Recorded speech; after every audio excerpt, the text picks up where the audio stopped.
Rian Loots is in 2006 dood na 'n klub rugbywedstryd tussen Delicious en Rosenwal.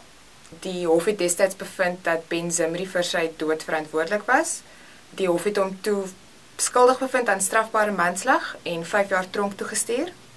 Zimri het toe geappeleer daarteen en dis waar ons vandag gestaan het. Die Weskaapse Hooggeregshof het bevind dat hy wel skuldig is aan strafbare manslag en dat sy 5 jaar tronkstrafvonnis ook wel korrek is. Ek moet sê die vonnis bly staan so. Ek gaan appel aanbied. Gaan jy weer appel aanbied? By wat hof?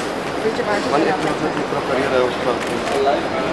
Zimri het reeds aangedui dat hy gaan appeleer teen die beslissing van vandag.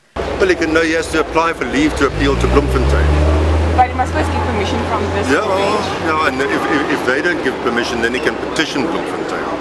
Hy het nog 2 weke kans om so 'n aansoek te bring en hy is tans uit op borgtog.